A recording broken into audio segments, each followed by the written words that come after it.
ต้นตัวแห่งอาตมาภาพเก่ากระผมตุลุงนันชัยวัฒนาคเสโนจัดอยู่ตีวัดประทาดดอยน้อย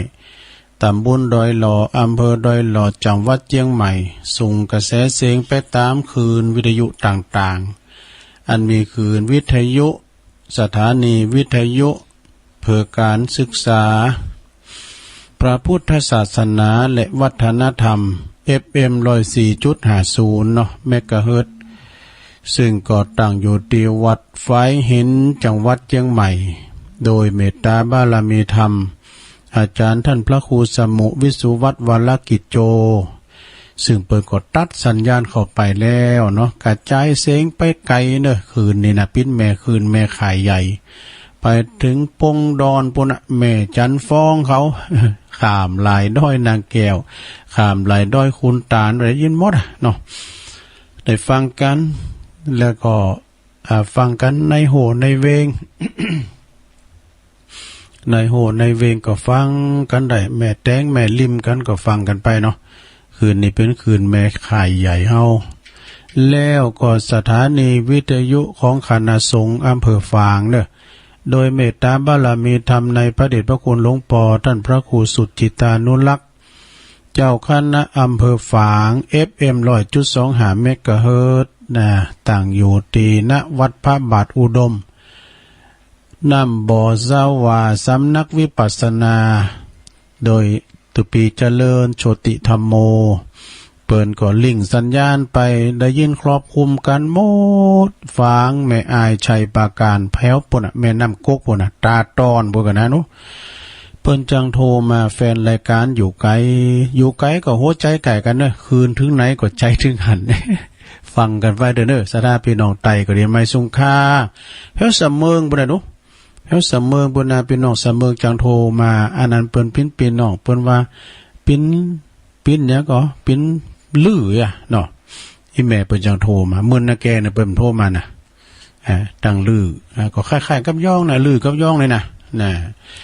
แล้วก็สถานีปุณแฮมเนอร์สถานีวิทยุ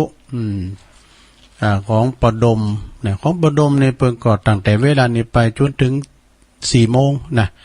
เปิดถวายเวลา1 ชั่วโมงปุ้นเอาตุ่นเดินกันยาเปิดจะถวายหมดอ่ะ ถึง2 ชั่วโมง89.50 บ้านทุ่งเลลิโอตั้งอยู่ที่บ้านป่าซักตำบลบ้านกลางอำเภอสันปะตองโดยปออุดมแม่เทียมวันพุทธวงศ์นะเปิดก็ถวายเวลาก่อนออกรายการก่อนจะถึง 4 โมงจะต้องออกรายการไปก่อนล่ารายการไปก่อนของประดมนะฉะนั้นก็ฟังกันไปถ้าว่าประดมปิดได้แล้วในดังโซว่าอันคุณเฒ่าเป็นโทรมาบางทีนะโหที่นี่ได้ยินจะดีอ่ะถึง 4 โมงนี่โซ่นานกบกว่าธรรมดาก็เพิ่นเตะสัญญาณไปแล้วหรอเนาะเพิ่นเข้าสถานีเดิมเพิ่นแล้วก็สถานี106.25 มนเสียงเดี๋ยว106.25 มนเสียงธรรมจากแม่เจียมเพิ่นเข้าสถานีเดิมเพิ่นบารมีธรรมหลวงพ่อท่านพระครูมงคลวิสิทธิ์หลวงพ่อก็ตั้งสถานีมาเมื่อน่ะแต่หึงนะแล้วก็ลิงก์สัญญาณไปต้องขอกราบขอบคุณตุปีอุทัยเจ้าไว้สุมาเด้อฟังย้อนยุคย้อนหลังว่าตุปีอุดรถึง2 ตุนนี่ดอกโอ้ตุปีอุดรเพิ่นได้มรณภาพไปแล้วล่ะอันนี้เป็นตุปีอุทัยนะ2 ตุนถึงอุทัยน้อยอุทัยใหญ่เปิ้นก็ลิงก์สัญญาณไปขอบคุณเด้อตุปีอุทัยทั้ง2ด้วยเนาะแล้วก็สถานี 89.50 อันสถานี 98.75 คลื่นธรรมะเพื่อชุมชนห้วยตองซักนะวัดห้วยตองซักคืนธรรมะเพื่อชุมชนนี่นะขอบคุณดังเมตตาบารมีธรรมท่านพระครูวาปีวรมานิตอาจารย์ชาวลิตชยวังโส คืนนี้ก็รอมสักหว่างเนาะเปิ้นก็จะได้ปรับปรุงก็จะได้ยินดังมาแถมไหมเนาะคืนนี้เป็นคืนตังเฮาเด้อคืนตังเฮาน่ะตั้งแต่จอมต้องไปตังหอดเนาะก็ฟังกันไปต้องขอบคุณหลายสถานีเนาะฟังกันไปได้ไกลก็อดใจรอเอา เอิ้นไปดังหลวงตามูลบุญด้วยเนอหลวงตามูลวัดหนองเจริญหนองปลาสวายได้ถูกหากันมื้อน่ะเนาะหลวงตามูลฟังกันอยู่ก่อ เพิ่นจังเอาหนังสือหยังทำเนี่ยมาสูงมาหึงเหมือนกันนะหลวงตามูลแล้วก็ตุลุงซีโนนด้วยเนาะกะตะปุญโยห้วยฝางพุ่นนะนี่เมืองฮอดเปิ้นก็เคยฟังตุลุงก็เคยไปช่วยงานเปิ้นแปลงวิหารโอ้ยแปลงได้เวยแปลงพระตาเจ้าที่นี่เปิ้นมีประเพณีด้วยเหรอคุณแม่ศรีบุตรคุณแม่ศรีบุตรนี่เปิ้นอยู่เหล่าปุ้งเสริญเนี่ยเปิ้นไปอุปถัมภ์เอากะทินผ้าป่าก็ไปช่วยแปลงที่วัดห้วยฝางนะตัวลุงซีโนนเปิ้นก็เดี๋ยวนี้อยู่แล้วตุนนั่นแล้วนะอยู่ตุนเดียวก็ดีท่านอาจารย์นโมทำเปิ้นจื่อนโมให้นะวัดวังน้ำหยาดตัวลุงเคยไปช่วยงานบ่เนาะ เดี๋ยวนี้ก็เปิ้นถ้าจะไปแต่แปลงอย่างหลายอย่างเนาะวัดเปิ้นก็งามไก่มันนำปิงเนาะ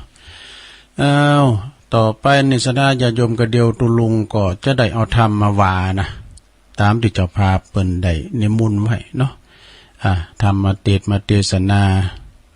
แล้วก็ใต้รายการนี่ก็จะได้เปิดสายสัก 4-5 สายเนาะช่วงแรกพระเจ้านี่ขอสุมาโดยเนื้อสถานเด้อโอ้กำลังเปิดสายเด็ดจะดีย้ำได้โทนสายเด้อก็เดี๋ยวจะโทนสายให้ฟังแต่7สายแต่ก็ฮะเนาะปรากฏว่าอินเทอร์เน็ตตัวลุงมันรุดรุดกว่าลุงดอยบนห่างๆ กำลังเปิดสายเด็ดจะดีน้องเบลโทรมานะตัวลุงมันตัดเป็นเพลงไปให้แล้วกันทว่าของตัวลุงมันลุดปุ๊บนี่นะมันจะด้วยอัตโนมัติต่างลุมต่างวัดปักต่างเจริญเปิ้นก็จะอัตโนมัติฮับทันทีปินเพลงไปเลยนะตัวลุงก็กันเอาแน่ก็ได้นี่ก็เลิกกะนะ พร้อมได้มาเนี่ยก็ลุกเป็นหนึ่งเข่าหรือก่อนเป็นยังเนาะก็ได้เจ็ดไลฟ์แต่ว่าตอนเปิดสายมันได้อาจารย์เปิดก็เข้ารายการเต้นเปิดสายเต้นเอียเนาะมันสิ่งที่แน่นอนก็คือสิ่งที่มันแน่นอนนะสดาแต่อ้อมยังมันแน่นอนเนาะเราต้องขอโทษด้วยก็เดี๋ยวจะโทษสายให้ฟังมันบ้านแน่นอนสักอย่างนะเนี่ยอย่างชีวิตเฮาคุณเฮาถึงมื้อถึงวันก็ไม่แน่นอนบางคนตุกมาเต้าตายมันก็มีเงินเหมือนเงินแสนกับเปิ้นสักกำเตอบางคนนะก็มีเงินยามเมื่อหนุ่มๆมาอุ่นน้ำปลาเต้านะเอาเขาบั่นปลายชีวิตมาอยากโยนไปก็มีมันบ่แน่นอนชะตาชีวิตคุณเฮานะอย่างหนุ่มใหญ่นี่เนาะเนี่ยเปิ้นเคยข่าวรู้อ่านไหนได้ยินไผว่านะหนุ่มใหญ่ใจดีเป็นเศรษฐีโดยการถูกหวยได้รางวัลถูกหวย12 ล้านโยมหนุ่มใหญ่ใจดีนี่นะมันพี่เคยดอกถูกหวยปุ๊บมันจะส่งเสริมเนี่ยได้12 ล้านแต่แก้จางใจจะไปหลินไพ่ให้รวมใจนะไปไล่ใจหนีใจซีนให้ญาติถึง2 ฝ่ายถึงฝ่ายโต๊ะเก่าด้วยฝ่ายตั้งเมย์ด้วย หมดไป5 ล้านมาดูการใส่หนีคือเขามันได้นะอันนี้ก็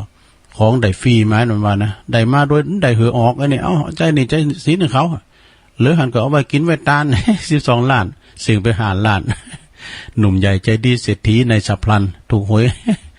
เดี๋ยวจะส่งเสริมนะโยมเนอะ มาเราสู่จู้กันฟังดีกะเปิ้นถูกหวยเปิ้นมาแบ่งบายอย่างนั้นตั้งญาติพี่น้องเนาะใส่นี่ใจศีลให้เขาดีเลยกว่าเขาเอาไปกินแอวเล่งเปิ้นบางคนในถูกหวย3 รอบถูกหวยได้3 เดือนปิกมาปั่นรถเหมือนเก่าปั่นรถ3 รอบเหมือนเก่าก็มีนะสถานนะเดี๋ยวกันเนี่ยไฟไหม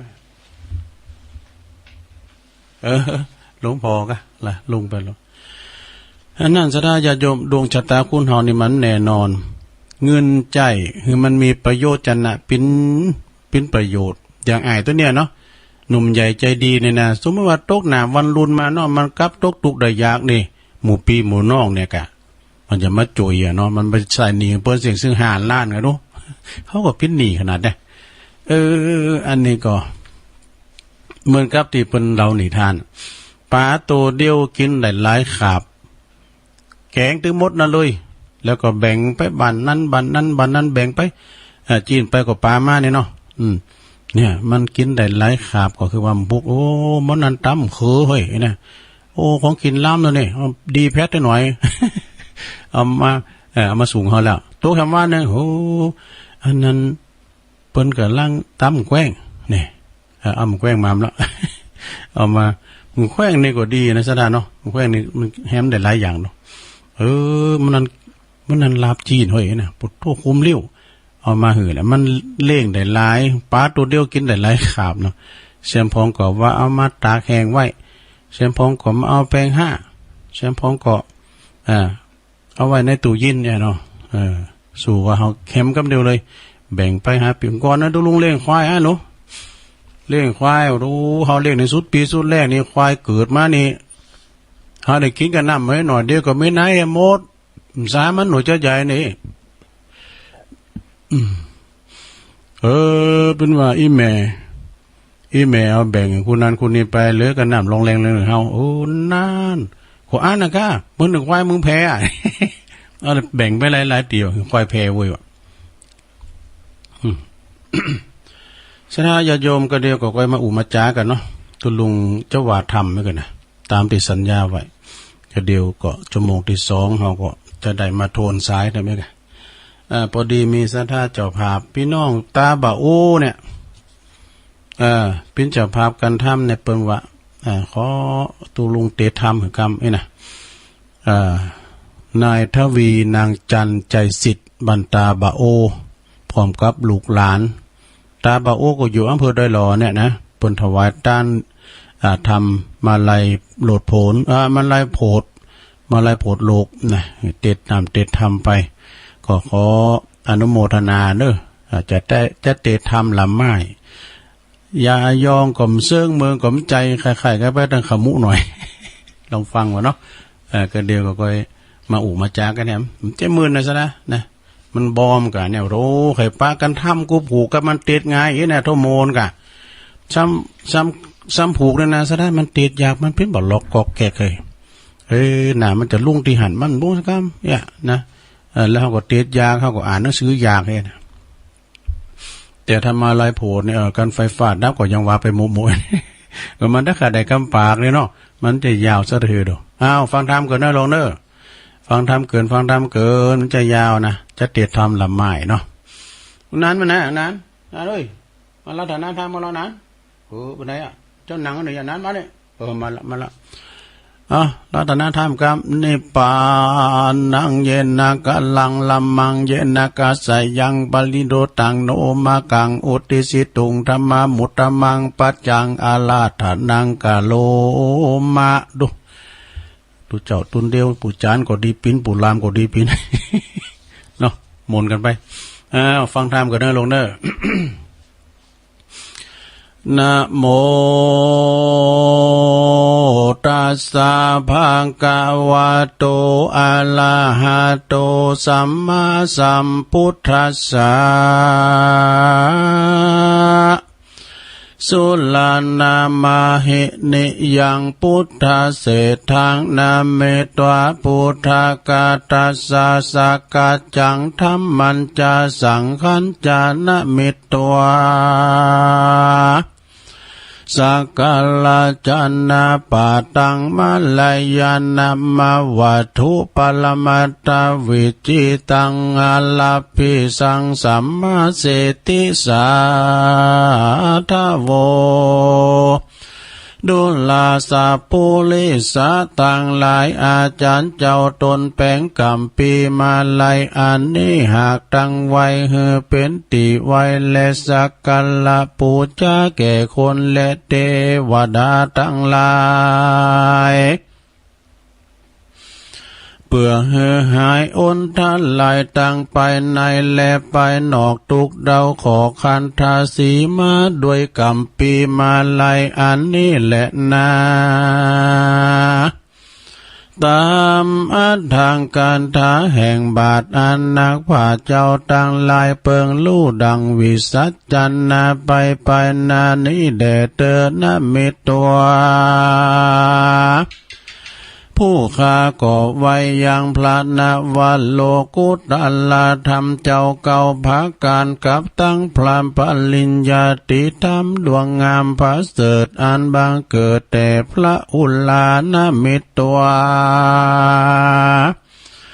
ผู้ข้าก่อไว้ยังพระอริยทรงตนทะลุงจันตุมปาลิสุทธาสินใสสะอาดตนปฏิบัติตามรอยพุทธบาทสัพพัญโย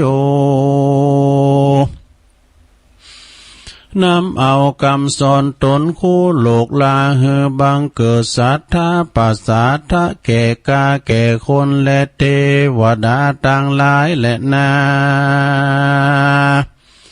อาทิเตกาเลในกาละอันล่วงพ้นไปแล้วยังมีต้นแก้วมหาเทนต้นหนึ่งชื่อว่าเทปมาลายตนท่านลงสินใสวิเศษพระก่อไปด้วยเหตุอิทธิฤทธิญาณนิสัยยะเจ้าก่ออาสาลา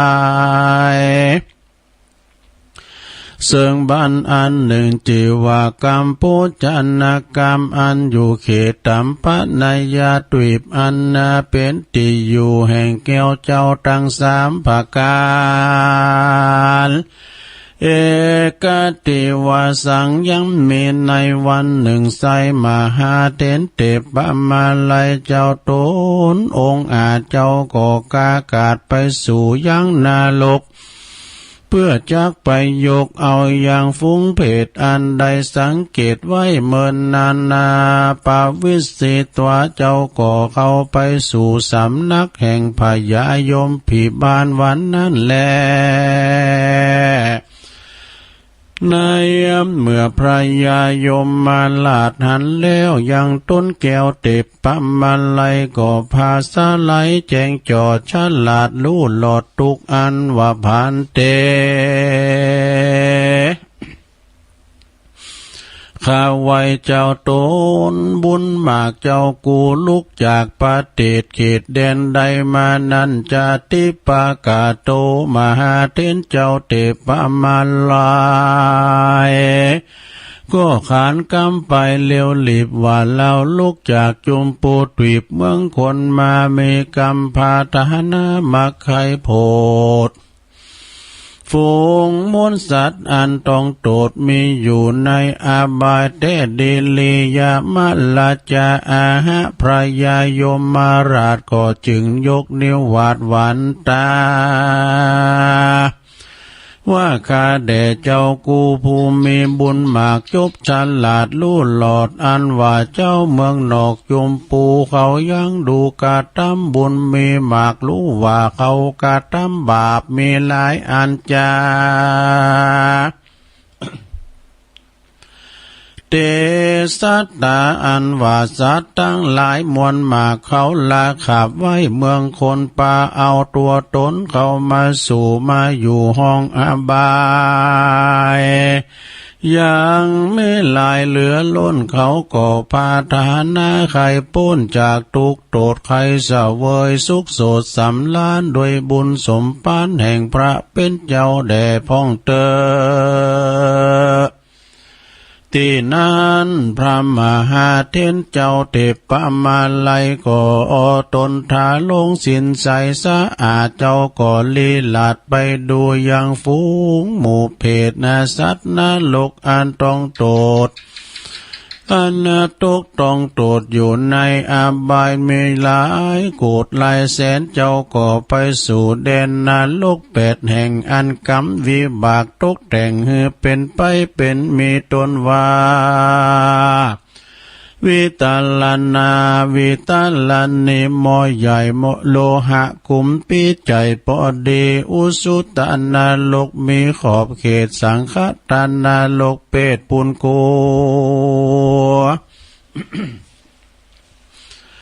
ตายแล้วกลับกายมาเป็นตัวดังเก่าเอาเวจีนั้นลกนั้นเล่าสัตว์ล้นเอาโดยฟองไฟบังเกิดให้เป็นไปหลายเรื่องโลลุวันนาลกเป็นดังเครื่องกงจักสัตตานาสันตนาลกปรับแผ่วพับเพวหลอดวิริยะนาลกหอดสุดปายเจ้าก็บ่ดูได้แต่ใส่มีใจมักไข่โพดยังฝูงสัตว์นรกอาหือได้พ้นจาก ตาเฮใดพ้นจากตกอาบายเจ้าก่อกฎหมายสังเกตไว้เว้นแต่ที่โพดบ่ได้เพราะเว้น5ประการยังจักทรมานกรรมวิบากหากเพราะว่าอนันตริยกรรมหากเป็นนักจักเอารอไว้ถ้าพระอริยเมตไตรจากลวงมาทราดภายโพดเธอพ้นจากโตดเมื่อไปลุนแหลนาตีนั่นพระมหาเต้นเจ้าเตปะมาลายเจ้า ก็ปิกขึ้นไปไวบ่จ้าสู่สำนักยามาลาจาอาหะก็กล่าวว่ามหาลาตนฉลาดเป็นใหญ่ในอบายฝูงสัตว์ตั้งหลายทุกหมู่ตัวนากูยิ่งใจอันถ้าลงตุกอยู่ในอาบายเขายังมีหลายหมากล้นเขาบ่ได้ป้นก่อคือพวกกาตำเวนหาภาการยังจักหลอดพระทาพระตนบ้านบ่อเศร้าคือพระอริยเมตไตรเจ้าอันจักลงมาโพดฝูงสัตว์และนายมะลาจาพระยายมมาราชก็ยกนิ้วขาบหวันตา ว่าข้าแด่เจ้าตนบุญมากเจ้ากูกาลุนาโพดฝูงสัตว์ลูกสาธุดีอันหนึ่งผู้ข้าก็ขอสั่งกรรมมาขอเมตตานำมาเมื่อนำไปบอกแก่เจ้าเมืองนอกจุมปูเฮือเขาเล็งหลีบกาตำบุญเฮือตานรักษาศีลภาวนาบานอย่าเฮือขาดอย่าได้พมาดลาสาอย่าฮือเขาได้ปิกปอกคืนมาตีเก่าอย่าได้มาถะลงตุกเล่าในอาเวจีฮือเขาหนีไกลหลีกเว้นพ้นจากตั้งเส้นเขาสู่อาบายขอนิมนต์ตันเป็นเจ้าจงได้พายแผ่เอากรรมนี้ไปบอกแก่เจ้าจมปูอย่าฮือเขาได้อย่าฮือเขาได้กาตำปานาติบาตอย่าเข้าอำนาจแห่งตันหามิใจโมหะหลบอำเขาของแห่งตันอย่าเล่นจู้จากผัวเมียตนอย่าจูไล่กำสนกำสออย่าดื่มน้ำเหล้าล่ออย่าเมาอย่ากวนเกาด่าจีตีพรามอย่าใจหามด่าพ่อตีแม่อย่าได้ตัดไม้สลีมหาโปอย่ามั่งแก้วโกดเจดีอย่ากาตำไล่แก่ภิกขุนีกาตำหือเลือดตีนพระเจ้าออกจุงปากันพระกอบหือเป็นหิตานุหิตาปากันมันพิจารณาจำเลินเมตตาภาวนายังเทวตุตังหา ก็จักได้เป็นบุญไปแก่การนำไปสู่จันฟ้าและเนลาปานขอนิมนต์ตันเป็นเจ้าจงนำเอาความนี้ไปบอกแก่เจ้ามาจุมแก่เจ้าเมืองนอกจุมปูลีบเตอเทโลอันว่ามาหาเทนเจ้าเตปะมาลายตนองค์อาจกันว่าได้ยินกามาสั่งพระยายมมาลาดลาจาเจ้าก็เสด็จมาโดยลวงอากาศก็มาถึงอาวาสวิหารตนเถิงวันลุนมาหลอดลุงเจ้าจอดมาถึงเจ้าก็มาถือเอายังวีแลบาทนุ่งห่มผ้าย่อมฝาดขาดเป็นปริมณฑลละแล้วก็สาเดชทนไปสู่บ้านโปจันนากามอันเป็นติเคยเอาเข้าปินที่บาทในอาวาสเกหาตินั่นแลมนุษย์อันว่าคนต่างหลายในบ้านนั้นเขาก็เป่าปกเตือนกันว่าดูลาเรายิงใจต่างหลายเฮ้ยบัดนี้ตานมหาเทนเจ้า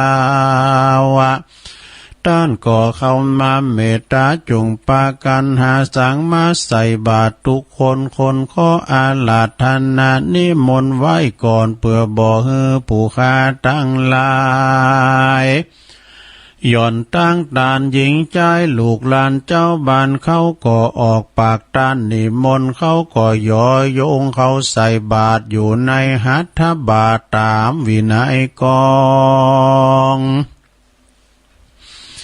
แล้วผู้จบทองฉลาดก็มาเว้นเขาปินที่บาทแล้วก็ปากันอุทิศหยาดน้ำไปหมายต้านไปหาก็มีวันนั้นและอาทักในกาลยามนั้นพระมหาเถรเจ้าโตนองค์อาจก็มาถือโอกาสเจียนจาวาดุลาอุปาสกะอุปาสิกาเฮยจุงปากาละได้ฟังอย่างกรรมเราจะกล่าวตามที่เราได้รับข่าวคำสั่งมาหาแห่งฟุ้งสัตตาหมู่เพศใหญ่อันอยู่นาโลกอันอยู่ในนรกใหญ่น้อยบ่ฮู้กี่ร้อยกี่หมื่นกี่แสนยังมีหมากแดนเหลือแหล่เขาก็ปากันแผ่กรรมสั่งมาหายังสัมปันทะวงศาปีน้องอันอยู่ในแห่งห้องเมืองโคน ขอปากันนะเมตตาฟุ้งเพศใหญ่ให้เขาได้ใจไฟจมบานจุงเมศรัทธาตานรักษาศีลฟังธรรมอย่าได้ขาดให้ได้ใส่บาตรอุทิศญาณน้ำหมายต้านไปหายังฟุ้งสัตตาเพศใหญ่ให้เขาได้หลีพ้นจากห้องอบายพ้นจากนรกเฮอได้ยกขึ้นสู่สวรรค์ไปเตรียมตันแตบกลาย ตนตันไทยอินตาเฮอได้ไปปูจาติวิเศษคือพระเกศเกี่ยวจุลามณีสลีมหาธาตุอย่าเฮอได้ขาดจุวันศีลแด่เตว่าอันวันนั้นแล ส่วนว่ามหาเถรเจ้าเทพมาลัยเจ้ากันว่าสั่งให้มนุษย์กันนาเจ้าจมปูตรีบสันนั่นแล้วก็กากาดแก้วไปสู่อาวาสแห่งตนก็มีวันนั้นแลตั้งแลกแต่นั้นไปนาส่วนอันว่าคนต่างหลายก็ปากันเว้นจากกรรมหาปาการคือบ่กาทำปานาติบาทบ่ฆ่าสัตว์หลักของตานบ่เล่นจู้บ่จู้ไล่หลอกลวงพายบ่ดื่มกินสุราเมลัยเต้าแต่กาทำกรรมอันดีมีตนว่าฮือตานรักษาศีลเมตตาภาวนาไปบ่ขาดปากันใส่บาตรหยาดน้ำอุทิศหมายต้านไปหายังฟุ้งสัตตาหมู่เพศเปื่อฮือเขาได้พ้นจากเขตอาบายก็มีวันนั้นแหละนานิทิตากิยาอันเก่าแก้ไขยังมหาเถรเตปะมาลัยจาโดก็บางกมสมเรสเด็จแล้วเต้านี้ก่อนแลสาธุสาธุสาธุ จบไปแล้วสดาญาติโยมทั้งหลายทำอะไรโผดโลกโอ้มันเตดง่ายย่ะมันตัวมันใหญ่เดียนะอันนี้แบบบักเก่าดูมันมีแบบเก่าแบบใหม่นะมหาวิบากก็เหมือนกันนะสดาเด้อการแบบเก่านี่นะเตดง่ายแล้วก็มันคล้องจองกันดีแล้วยาวเด้อแล้วมหาวิบากอันใหม่นี่ฉบับใหม่นี่มันก็คำสอนก็จะดีแต่ว่ามันยาวเหมือนนั้นเก่าเนาะผลก็ลบละเต็ดเตือนพอเนาะก็ทำผู้นี้ผลก็อธิบายถึงว่าอันพมาลัยนี่เปิ้นจบทำเจนสูงโดดถอดวิญญาณได้นะเปิ้นก็ไปชมไปเยี่ยมสวรรค์ชมนรกได้หมดมีวีอันนี้นะมีวีใบลานี่ก็วีไปก็เหาะไปอันนี้ซะนะในฝาผนังเปิ้นก็วาดเหมือนกันเนาะพามาลัยไปโปรดสัตว์นรกเนี่ยนะเปิ้นก็ไปที่จ่ายโยมพิบาล จะโยมพยาบาลว่าโอ้เพจนรกก็มีลายเนอะเพิ่นก็บอกเพิ่นก็ไปพอสัตว์นรกเนาะขออนุญาตจะโยมพยาบาลไปเอี่ยวพอเขาด้วยนะเพิ่นก็ฮ้อไปเนาะหันโอ้สัตว์นรกต่างหลายมันกองว่าหันชมบารมีหันพามาลัยมาโผดลอยไปลอยมากับโผดยกมือโผมโหไหวกันสาธุสาธุสั่งกรรมหรอกท่านเจ้ามาลายจ้าขอกันปิกไปเมืองมนุษย์โลกเมืองคนบอกหือลูกหือล้านขาหน่อยเด้อกินหาต้านโหมอุทิศบุญกุศลมาหือพองเต้อไอ้น่ะเปิ้นทำเฮียมให้เนาะขอเขากินขอต้านมาบองตายละเข่าละคองไหวมรดกโตทอไทยนาปาตั้งเลิกสนใดนาลำไยมีปิ้นทุกขี่ปันขี่ไฮปุ่นเขาขายได้ปิ้นแสนน่ะต้านก็เข่ามาพองเต้อไอ้น่ะดูฟังดูพิเศษอ่ะแต่ตุลุงใจผิดนะอ๋อเธอเจ้ามาลายเป็นเจ้าเอ้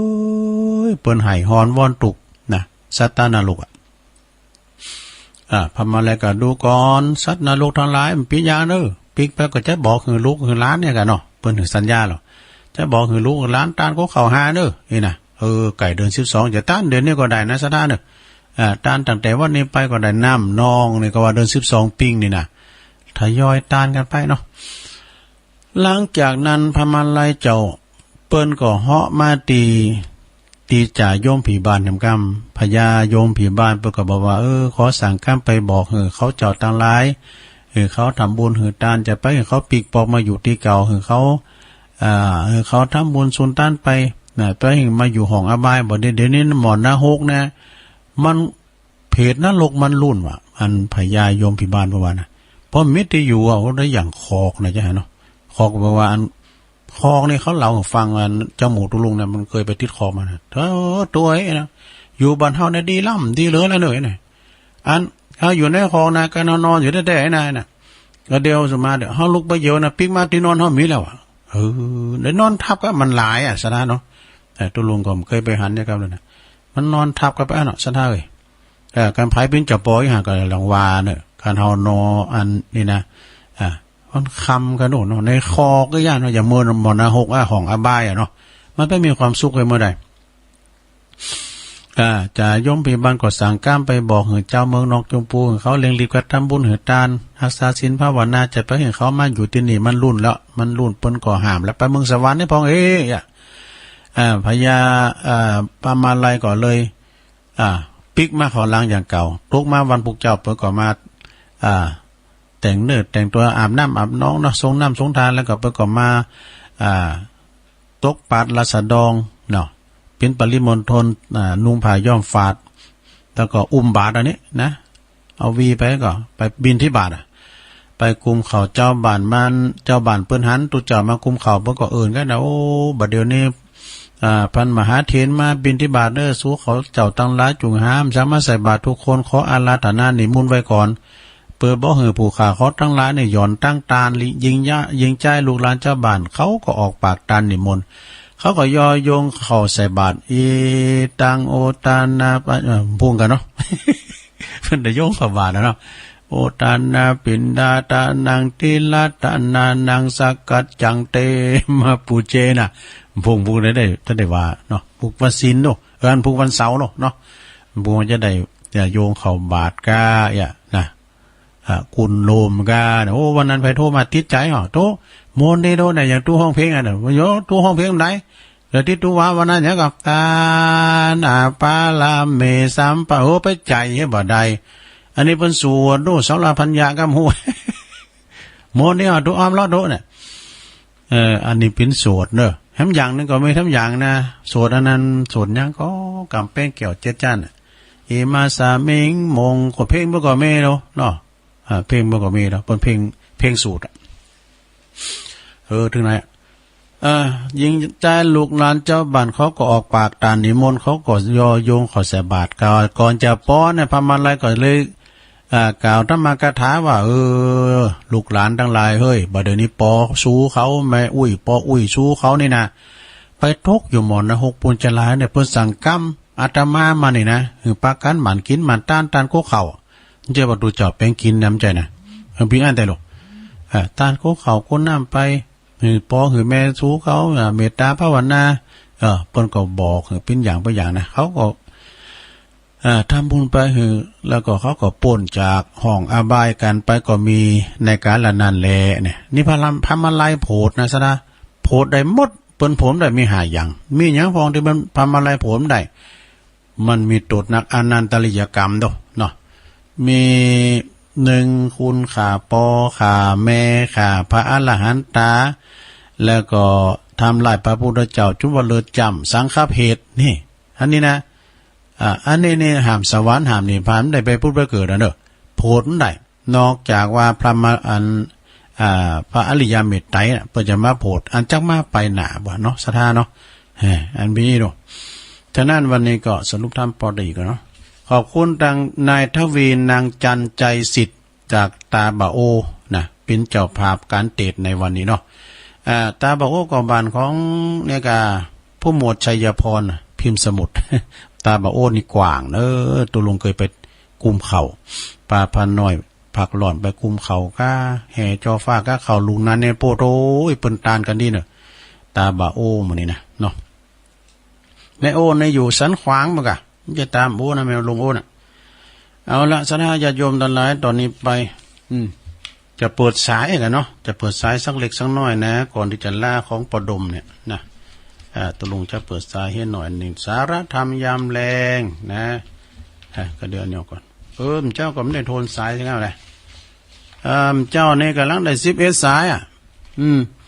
มีน้องเบลนักล่องสายแหลกสายที่2ก็แม่น้อยกาดนัดบันดอนหลงสายที่3ก็แม่ปราณีมานิชร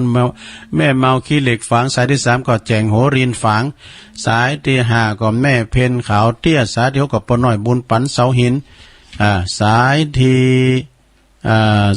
อัน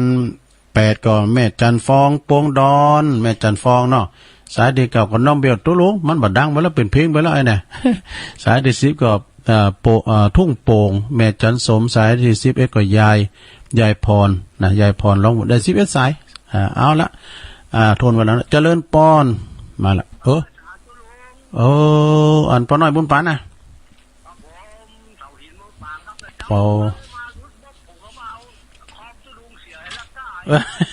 เสียงเก่ามันนั้นอินเทอร์เน็ตตัวลุงมันอ่อนน่ะ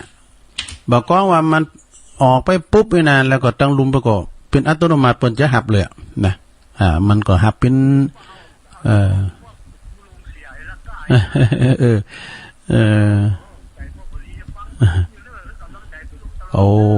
ขอบคุณพ่อหน่อยบุญปันหนักๆเด้อสาธุ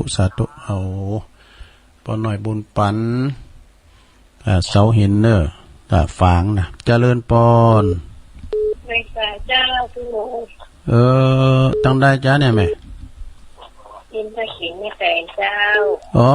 อินทขินเนาะอินทขินแม่แตงฟังเจ้าแล้วบ่แม่เจ้าดีกะเจ้าบ่ได้โทรไปสักครั้งมันเจ้านี่มันได้ให้11สายพอดีว่ามันนั่นนี่กะอินเทอร์เน็ตมันอ่อนมันลุ่มอินเทอร์เน็ตมันก็สิ่งที่แน่นอนก็คือแน่นอนบ่ให้บ่ดีนี่มันจะว่าจะมาลุง่ายๆนะอินเทอร์เน็ตตั้งนี้นะที่บุญดอยนะแล้ววันนี้มันเป็นจะได้นะมันมีอาการเต็มว่ามาแล้วฝนตกค่ะฝนบ่ตกแดดซะแล้วนี่ยินดีเด้อแม่แม่แตงอันนี้ก็อยู่แม่แตงอินทขินแม่แตงเจริญปอนเจ้าไว้สาเจ้าแม่น้อยกาดนัดมาแล้วอันนี้ก็ยังชงวันเมงกันอยู่เนาะเป็นปีหน้านะเจ้าเนาะนี่ก็ยากขอบนะเจ้าการทำเอามาอ่านผมพูดไปแต่ว่าอ่านเนาะความหูของปอเมเคปอสีเลบ่มีมรดกตกทอดถึงบ่มีสิ่งสายในหลักดีคัดจนลำไปอันเงินดีสบายนายบ่หับส่งมาจับจอบเด็กเหตุกันไทยล้างสู่ฟ้า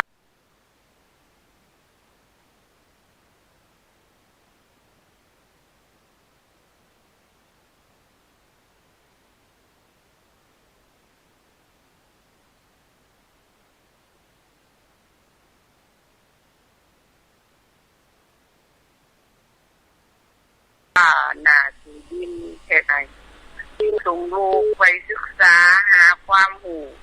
ตัดวันสู่อัตตากาจ่ายยกมอตุนคนต่อยกมอปลายแล้วคนฝ่ายเขาปรุงมุงกินยากาคองซีในปรุงก็สูงล่ำซึ่งกับปีหากินต้องสื่อหามดเพาะเงียนบอกเป็นได้ใดวิชาจงอย่ามดเพาะเที่ยวตีเลี้ยวไหลกันจำไว้ว่าเงินทุกบาทจากหยาดเหงื่อลงมาเพื่อเห็นจาอย่าหิหันอย่าลีเศษอย่าบาการพันนันเพราะว่ามันจะพาเจ้าเขาลกคงหักพ่อแม่ตัวเองเห็นศึกษาเอาปัญญามาฝากตามประสงค์หากลูกทำใดอย่างใจจงพ่อแม่คงนอนตารับยามรับตายเจ้ายินดีเนอะสาธุเจริญปอนไว้จ่าเจ้าฟังอยู่เจ้าปุ่มโต๊ะ2 รอบครับแม่อยู่ไหนก็อยู่กับแปลงโบเป้ที่กันเจ้าแม่ทองใบเจ้าแม่ทองใบบวกเป็ดเนาะสันกำแพงเจ้าชัดเจนดีเนาะเจ้าชัดเจนดีชัดเจนดีเจ้าดีเนอะแม่ทองใบเจ้าเป็นกำลังใจเจ้าสายต่อไปเจริญปอนว่าเจ้าจะรู้ตั้งใดอยู่ตั้งใดอยู่ประเดชเจ้าฮะ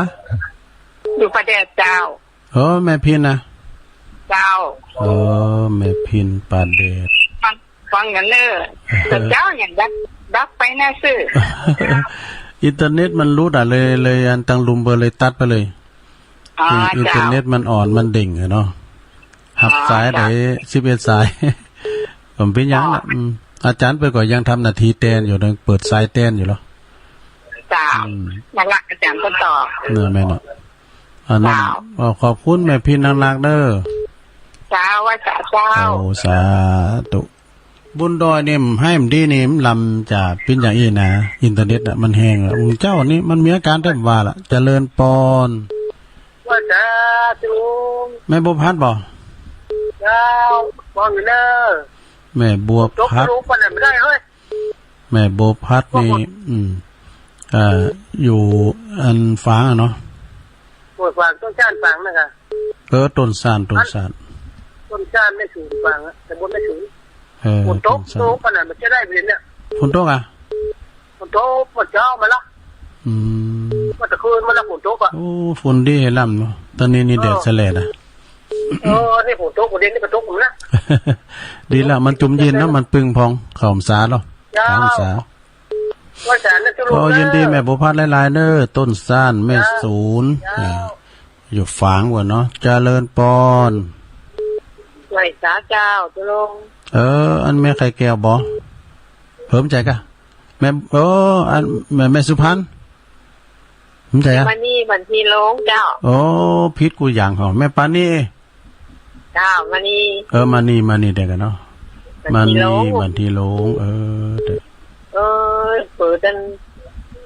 โทรกับบัตรจิ๊กก็เจอติดแล้วเราเดี๋ยวนี้ติดชัดเจนเลยแล้วมาจิ๊กเดี๋ยวเนี่ยแม่มันนี่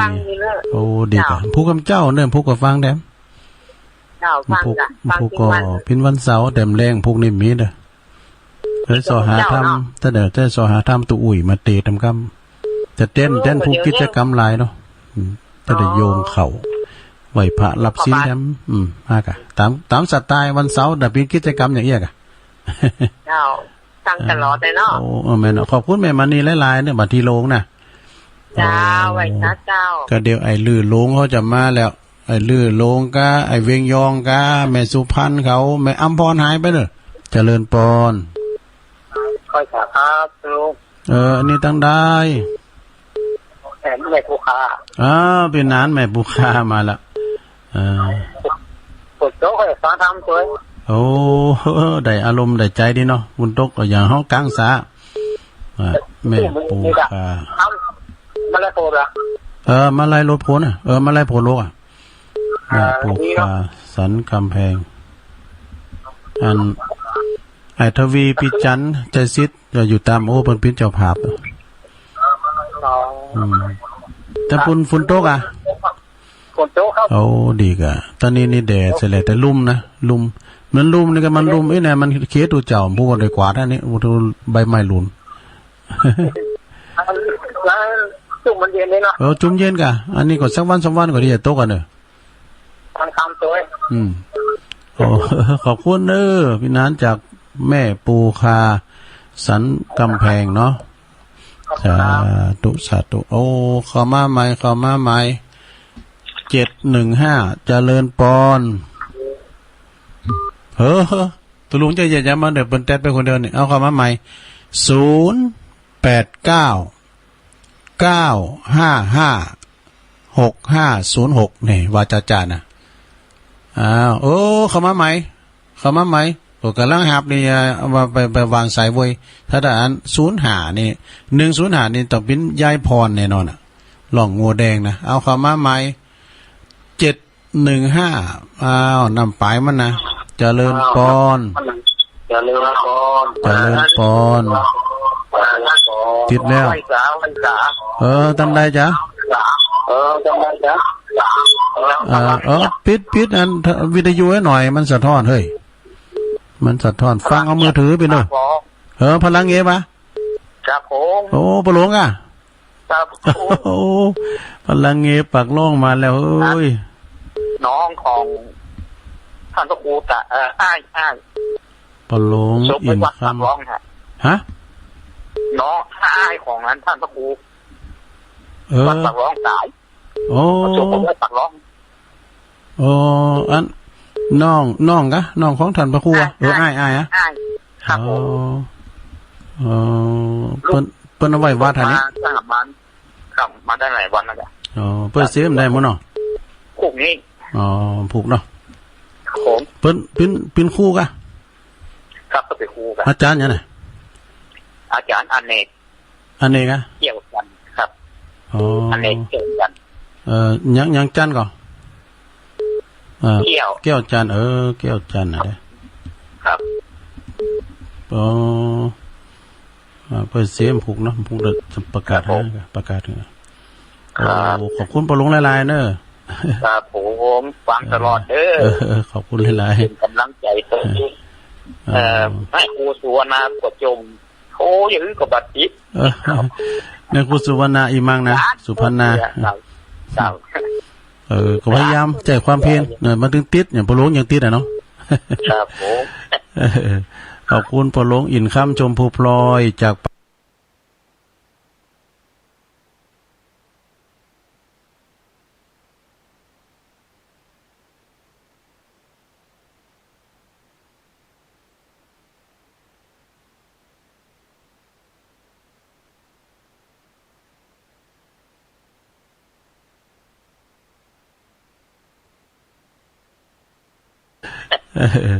ขอบคุณปลงอินค่ำชมพูพลอยจากปากล่องเนาะสาธุสัตว์แม่เจ้าโอ้แม่แจ่มล่ะอันนี้แม่ชื่อหยังไหนแม่แม่ชื่อหยังแม่ชื่อแม่ขันแก้วจ้ะโอ้ชื่อจะงามเราแม่ขันแก้วชื่อโบราณดีนะชื่อเดี๋ยวแม่ขันแก้วอยู่ที่ไหนก็บ้านยังต่อเฮือมาแค่ข้างบนเจ้าฮะแค่เครื่องบนช่างเครื่องเนาะช่างเครื่องบนอีกะพี่น้องแม่แจ่มโทรมาบังกะเนาะโทรมาบังจอนจะตุ้มวันนี้ขออนุญาตบอกเบอร์หลายๆครั้งแต่กะตุลุงลืมไปจ้ะแต่กะจะได้บอกหลายๆเตอเนาะจ้าบอกแล้วเกียรติบอกคำเดียวมันเอกบัดมันจดเกมปิดไว้เด้อเกมปิดไว้เดี๋ยวตุลุงจะประกาศก้าวนะก่อนแมวตึงหูเลยเนาะอันเดอร์โทรมาได้เนาะตุลุงเฮ้ยฟังตลอดเจ้าฟังประจำโอ้ดีแล้วขอบคุณแม่ขันเกี่ยวนักเด้อช่างเครื่องบนนะช่างเครื่องบนเจ้าเครื่องบนแม่แจ่มเนาะใกล้กับอันวิทยุมนต์กันทำนะเจ้าน่ะก็ตุลุงไปนอนหั่นน่ะเตอนึงเหรอ2คืนนั่นแหละยามมื้อเพิ่นปล่อยลงน่ะไปจัดรายการหากันตุพี่อุดรเพิ่นยังมีชีวิตอยู่ตรงนั้นน่ะเป็นบริการตุลุงจะเดีย เออ หลวงพ่อใหญ่ปรากฏใจดีแต่หลวงพ่อมงคลวิสิทธิ์เนาะเจ้าขอบคุณแม่ขันแก้วเนาะเราเวลาตุลุงจบพอดีหรอสาธุเดี๋ยวตุลุงเอาให้สายเจริญปอนเจ้าว่าสายเจ้าตุลุงมึงฟังไม่ทำแม่ปราณีเจ้าสายสุดท้ายกำหนึ่งก่อนมานี่จอน